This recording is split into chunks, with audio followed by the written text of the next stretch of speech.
Nuri kalau hasalit makampeng mabdurel hansi ma hoy na usia sa alekat. Haimlum. Hemluim. Bapa mama hemluim oh.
Perhentian pertama, Yesus dihukum mati.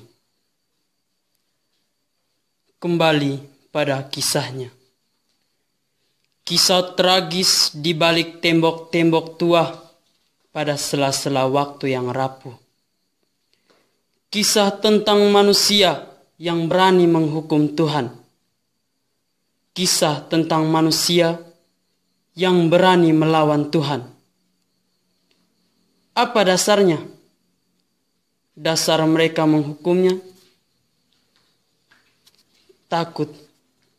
Ya, memang takut.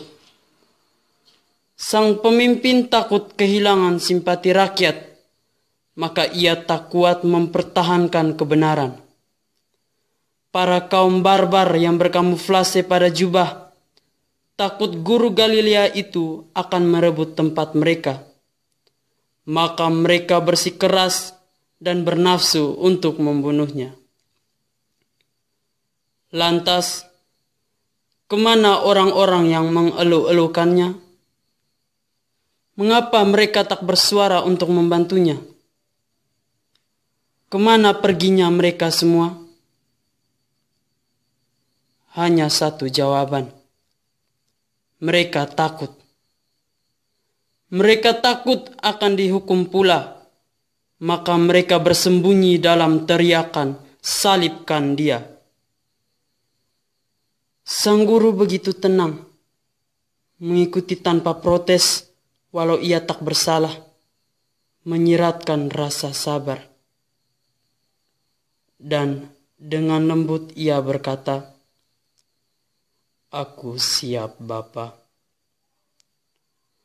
Saudaraku, lihatlah mereka. Mereka yang berani menghukum Tuhan. Mereka adalah orang-orang beragama dan kaum-kaum berjubah. Di tempat ini, kembalilah dan sadarlah. Saya, kamu, dan kita adalah umat beragama. Saya, kamu, dan kita adalah kaum berjubah. Lantas, apakah engkau masih bersikeras untuk menghukum Tuhanmu dengan dosa-dosa yang kau perbuat? Atau apakah engkau tetap mendiamkan Tuhanmu tanpa bersuara untuknya karena engkau takut terhadap orang banyak dan terdesak oleh situasi? Saudaraku, jubahmu dan jubahku bukan milik Pilatus, bukan milik orang-orang Yahudi atau milik ahli-ahli Taurat, tapi milik Tuhan. Maka berbuatlah seperti yang Tuhan kehendaki.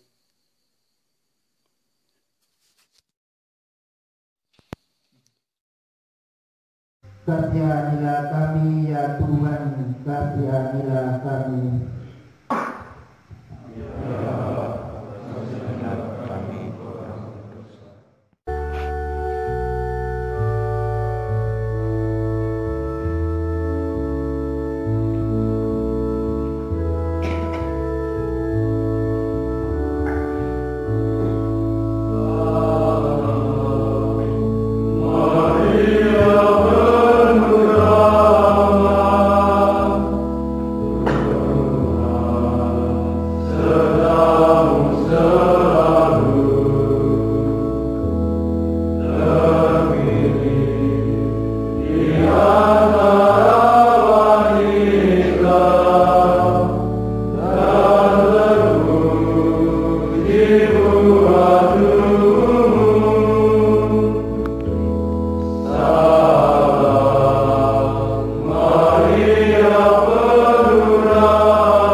Perhentian ke-6.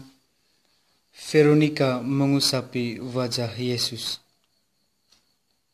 Akulah yang pertama, yang menyimpan harta, yang bakal menjadi sangat berharga bagi semua masa. Di rumahku, akulah yang terindah dari semua yang telah dijadikan. Hari itu, aku dicuci bersih nan harum, sebelum akhirnya aku tergantung lunglai di penjemuran. Namun, belum sempat basahku hilang, siangku segera direnggut sial. Seorang wanita tua berlari, tak sengaja menyenggol salah satu tiang penjemuranku. Tiangnya tumbang, aku terjungkal bagai tak bertuan. Semakin banyak yang berlarian, aku semakin terinjak-injak.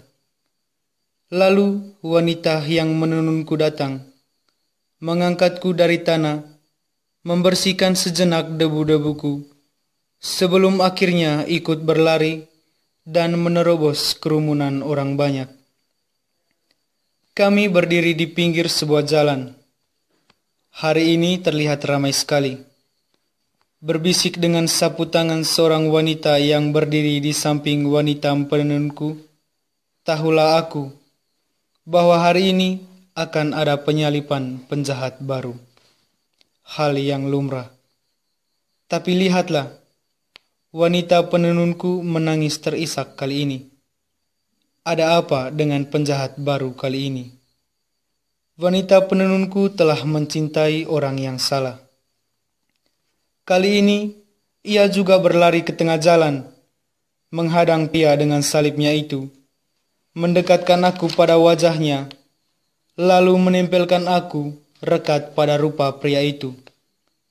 Duri-duri di dahinya menusuk tak beraturan pada jahitan motif mahkota terindahku, menembus meremuk benang-benang menyilang yang telah wanita penenunku susun dengan rapat.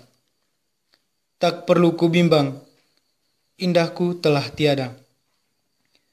Kali ini kuakui, kasih telah membuang jauh kata indah dari kulitnya, dan mengasihi telah sepenuhnya lebih baik daripada mengais kemanisan yang barangkali akan dinikmati, namun berakhir pada saat hidup direnggut kata mati. Itulah yang ditunjukkan Veronica kali ini, wanita yang telah menenunku. Meskipun tak lama, tak juga sampai semua jari tangan kanan seorang manusia terbilang, Veronica telah memperlihatkan wajah Yesus, barang sejenak juga mungkin hanya untuk dilihatnya. Yesus tidak membuka mulut, hanya tersenyum. Itu pun tidak lama, sebab darah-darahnya menggeliat riang, mengubur senyum itu dan mengurungnya dalam-dalam. Lalu Yesus melanjutkan perjalanannya. Veronica menangis memandangku. Wajah indah Yesus telah ia dapatkan. Tidak perlu ditenun lagi. Seandainya saja Veronica membatu untuk menjaga keindahanku, sapu tangan terindahnya, wajah itu tidak akan pernah dimilikinya. Senyum itu tidak akan pernah dinikmatinya. Kini aku tahu bahwa lukisan terindah adalah hati yang terluka, tempat di mana Yesus telah menyandarkan kepalanya. Mengingat Yesus dengan senyumannya berarti juga mengingat duri-duri di kepalanya. Terkadang sakit hati bisa menjadi rasa wajib akibat kerendahan hati, sebab Yesus suka menyandarkan kepalanya di sana dan mulai melukis kisah indah dengan duri-durinya. Tidak perlu mencari tahu apa itu rendah hati, jika memang masih menganggap diri sebagai yang paling sempurna di dunia ini. Tidak perlu mengumbar, ayo peduli, jika memang masih takut dengan tajamnya duri. Terkadang cinta itu kurang nampak pada awal jalan, tetapi bukan berarti harus menunggunya di akhir jalan. Mencari dan menghidupinya ialah pilihan emas, sebelum hidup akhirnya diringkus rasa pilu akibat kehilangan dia yang kita cinta. Hendaknyalah cinta tumbuh, bukan hanya ketika dia sudah beranjak kaki dari kehidupan nyata kita. Kasihanilah kami ya Tuhan, kasihanilah kami.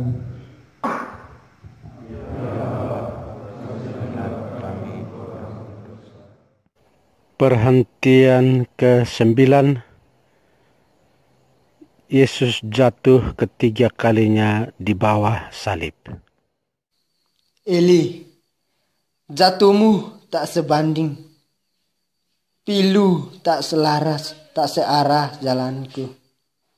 Tangis air mata darah bila terjebak dalam tantangan. Keluh seolah menikam bila diberi karya. Kami hanya bisa meringik, hanya bisa beralasan tanpa solusi. Abah, ku hanya bisa mengeluh, ku hanya bisa mengingkari naluri dan nurani yang tak mampu dimanipulasi akan apa yang ada dan tiada. Pagi-pagi buta, ku genggam patinamu, ku kecap tubuhmu dengan mulut berbusa, ku remuk tubuhmu dengan liur terbawa serakah. Kasula melintang, jubah membentang, namun jiwa tak searah. Ku hanya bisa mengeluh. Abah, ku terjebak dalam ambisi, ku terantuk dalam lubang fantasi seolah tanpa beban menjalani hari-hari yang terus memabuki suara hati. Maafkanku yang sehari mustahil tanpa beralaskan menjauhkan diri dari beban hidup. Maafkanku yang tak menjadi Simon dari Kirene yang setia membantu. Ku hanya ada kata maaf selagi masih ada nafas. Ku masih bisa berharap untuk berubah. Bisakah aku memanggul salib seharian tanpa keluh? Bisakah melalui lika-liku jalan salib tanpa doping dan ambisi? Bisakah menjalani aturan sebagai salib tanpa membeberkan 1001 pilu? Kasihanilah kami ya Tuhan, kasihanilah kami.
Perhentian ke-12.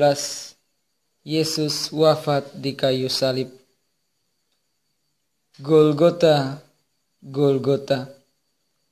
Di atas puncakmu tertancap sebuah mahkota, berlapiskan kencana dan berhiaskan duri. Pada tanahmu mengalirlah darah anak domba tak bercela. Ia sedang merangkai jejak pada orang yang butuh diselamatkan. Di dalam tapak Via Dolorosa, engkau berkisah tentang perjuangan. Katanya, ia adalah sang pengunyah dosa. Dahaga manusia ia puaskan dengan air mawar merah dari tubuhnya. Betapa getirnya sebuah dosa, seperti empedu bercampur anggur yang ia teguk. Golgota, Golgota, engkau menjadi mezbah darah seorang penebus. Di atasnya tercipta banyak saksi dusta. Hujatan, hinaan terlontar dari mulut pembuat dosa. Mereka seolah merayakan kemenangan atas kekalahannya dan meratapi kemalangan raja yang terhina. Tubuhnya dicampakkan dalam cawan perjamuan malam terakhir. Dibagi-bagikan mereka seturut undian. Berhadiahkan cambuk dan ludah yang berlendir dosa. Tak ada kata ampun, tak ada kata cinta, hanya sebuah kebengisan untuk anak domba.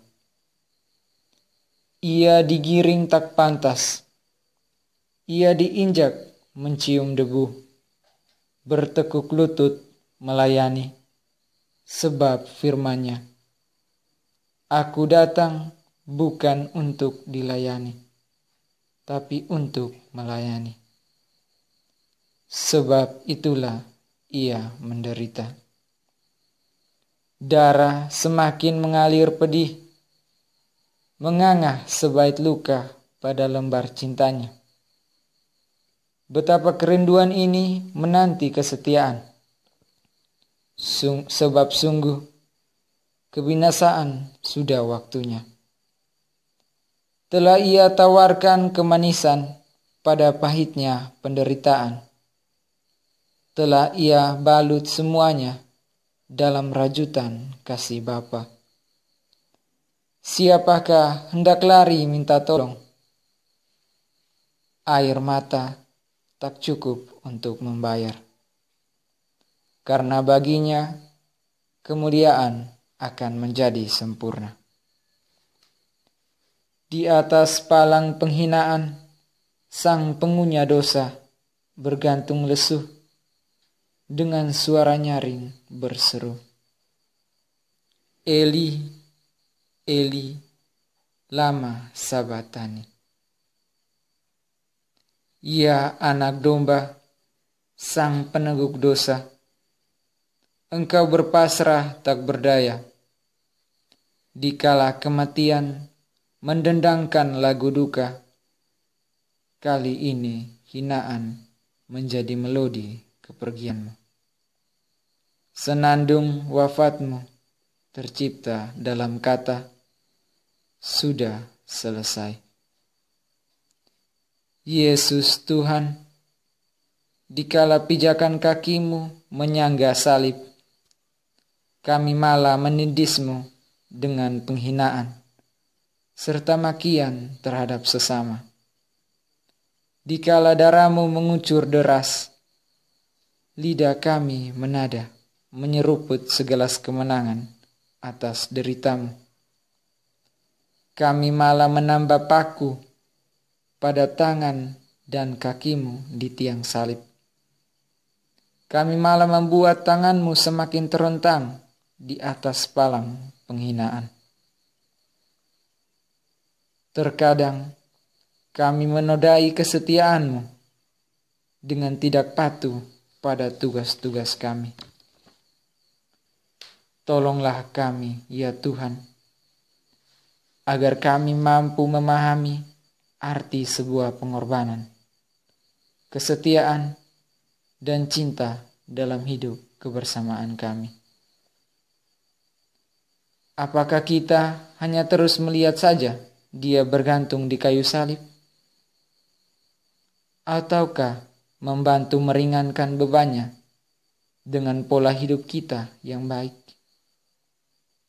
Sudahkah kita mencintai sesama kita seperti cinta putra kepada Bapa? Ataukah kita mencintai karena alasan, seperti cinta eros dan cinta filia?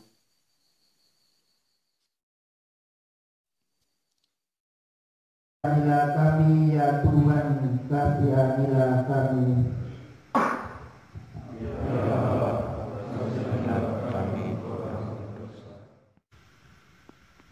Marilah kita berdoa.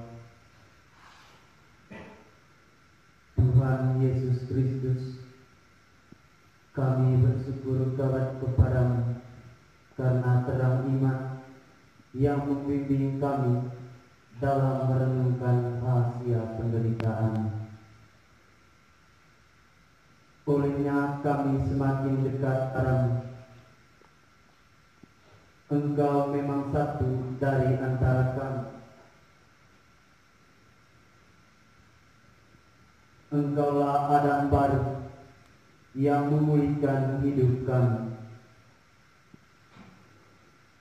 Di dalam Dikau kami sudah mati untuk dosa, tetapi hidup bagi Allah. Maka dari itu kami ingin berkata, kami menyembah sujud salib-Mu ya Tuhan, serta memuji dan meluhurkan kebangkitan-Mu. Karena nyatalah sekarang bahwa oleh kayu salib itu telah datanglah sukacita bagi seluruh dunia. Demi Kristus Tuhan dan pengantara kami,